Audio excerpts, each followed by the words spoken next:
Без паника и со ладна глава, колку и да е тешко ова да се постигне за време на земјотреси како вчерашниот, психолозите порачуваат дека со паника граѓаните може само штета да си направат. По вчерашната серија земјотреси, немир, несоница и несигурност ги зафати Скопјани. Дел имаа непроспиена ноќ, други ги напуштија домовите. Паниката придонесе граѓаните бегајќи од своите домови да се повредат и да завршат во болница. Новите тресења на тлото денеска продолжија да го подгреваат стравот. Стравот го чува лозјето, но на лозјето не му треба чувар кој е паничар, кој трча и го крши, и го гази. Ладната глава е нешто што навистина може да помогне. Да ги знаеме на точно упатствата кои ни се дадени што треба да правиме. На интернет ги има секаде и достапни се, значи кои се точно постапки кои нас ќе ни помогнат.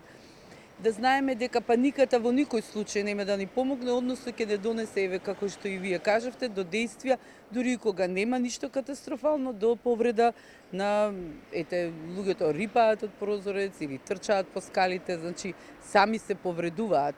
За да го надминат стресот, Јовановска порачува граѓаните да разговараат за тоа што ги мачи, да се движат меѓу пријатели и доколку за ден-два не ја пребродат кризата, да се обратат кај стручно лице. Излезе некаде на отворено, да прошета, да се подружи со своите блиски, да раскажува, да зборува за тоа како се чувствува. И ако не може, значи за ден-два тоа да помине, да нормално се врати сонот, начинот на функционирање на работа, комуникација со луѓето, можноста за концентрација, да се пријави, да се обиде да контактира со некое стручно лице, кое во еден-два разговора ќе му помогне да ја преброди кризата.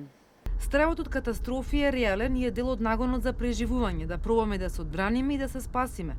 Но паниката е последица на фантазијата, помислата на најлошото, што би било кога би било. И затоа води до неразумни решенија, објаснуваат психолозите.